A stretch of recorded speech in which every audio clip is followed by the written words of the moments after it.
بسم اللہ الرحمن الرحیم۔ السلام علیکم ورحمۃ اللہ وبرکاتہ۔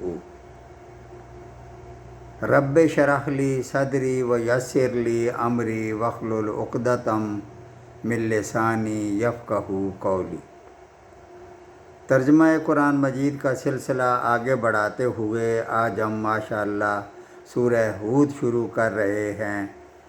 اس کی آیت نمبر 1 سے 11 تک کا ترجمہ پڑھیں گے۔ یہ سورت مکی ہے اور اس میں 130 آیات ہیں اور 10 رکوع ہیں۔ اس سورت میں بھی ان قوموں کا تذکرہ ہے جو آیات الہی اور پیغمبروں کی تکذیب کر کے عذاب الہی کا نشانہ بنی اور تاریخ کے صفحات سے یا تو حروف غلط کی طرح مٹ گئیں یا اوراق تاریخ پر عبرت کا نمونہ بنی موجود ہیں۔ اس لیے حدیث میں آتا ہے کہ حضرت ابو بکر صدیق رضی اللہ تعالیٰ عنہ نے رسول اللہ صلی اللہ علیہ وآلہ وسلم سے عرض کیا کہ کیا بات ہے، آپ بوڑھے سے نظر آ رہے ہیں؟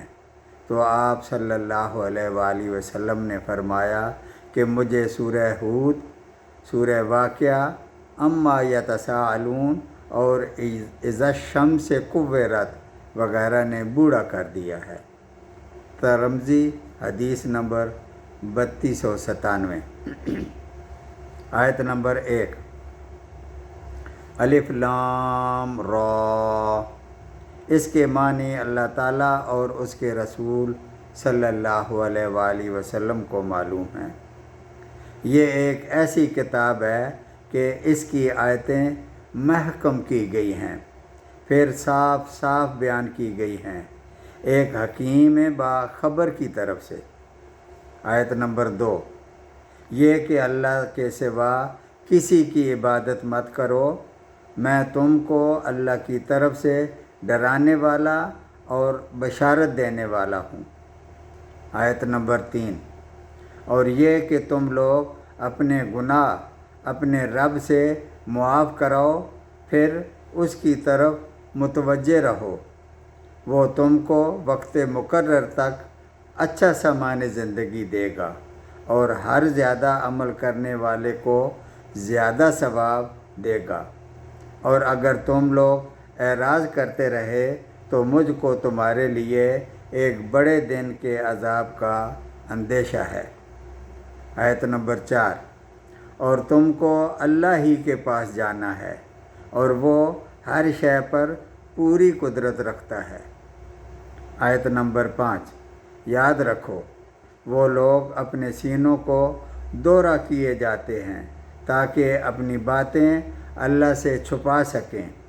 یاد رکھو کہ وہ لوگ جس طرح اپنے کپڑے لپیٹتے ہیں وہ اس وقت بھی سب جانتا ہے جو کچھ وہ چھپاتے ہیں اور جو کچھ وہ ظاہر کرتے ہیں، اور بالیقین وہ دلوں کے اندر کی باتیں جانتا ہے۔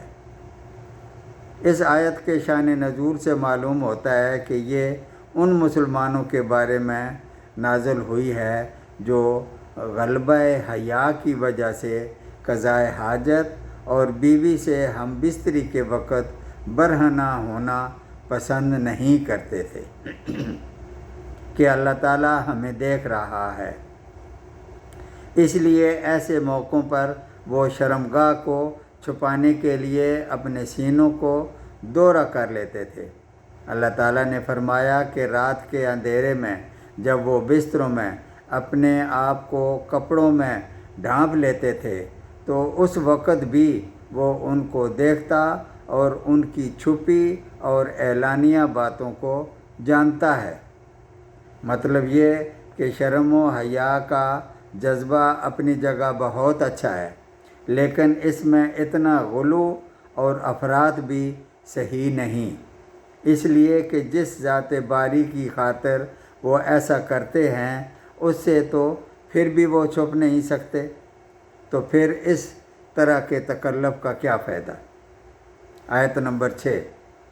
اور زمین پر چلنے پھرنے والے جتنے جاندار ہیں سب کی روزیاں اللہ پر ہیں، وہی ان کے رہنے سہنے کی جگہ کو جانتا ہے اور ان کے سونپے جانے کی جگہ کو بھی۔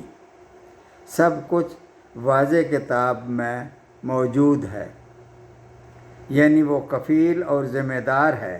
زمین پر چلنے پھرنے والی ہر مخلوق، انسان ہو یا جن، چرند ہو یا پرند، چھوٹی ہو یا بڑی، بحری ہو یا بری، ہر ایک کو اس کی نوعی یا جنسی ضرورت کے مطابق وہ خوراک مہیا کرتا ہے۔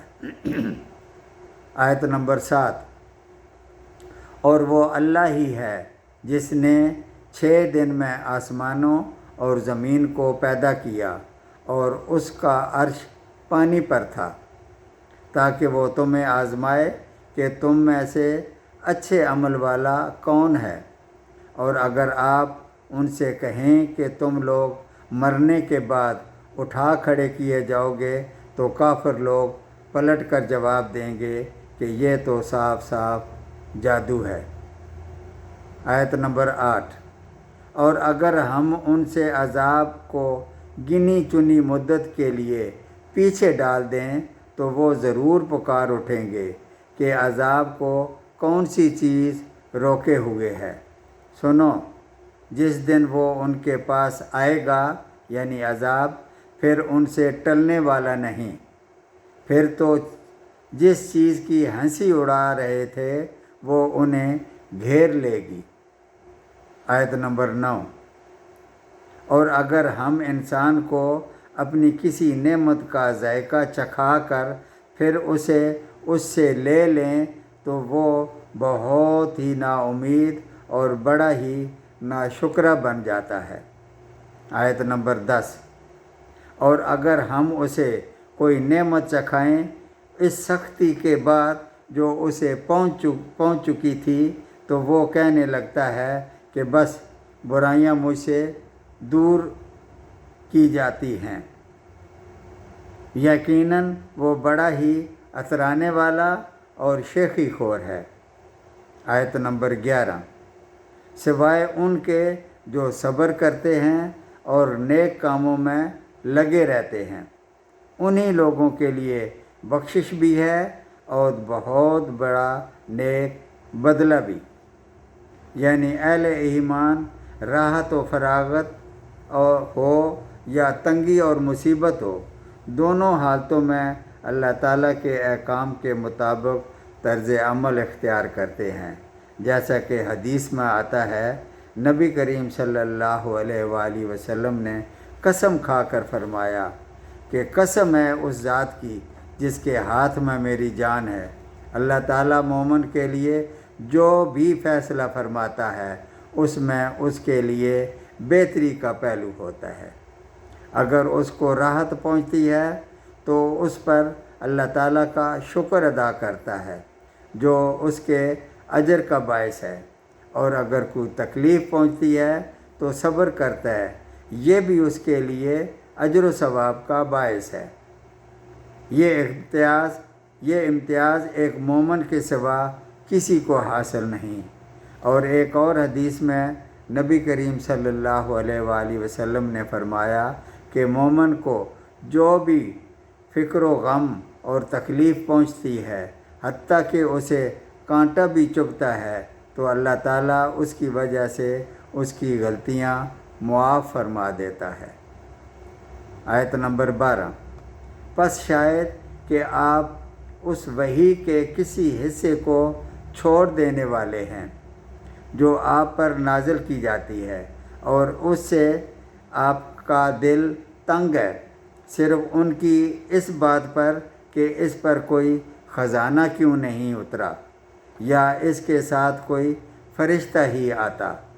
سن لیجئے، آپ تو صرف ڈرانے والے ہیں، اور ہر چیز کا ذمہ دار اللہ ہے۔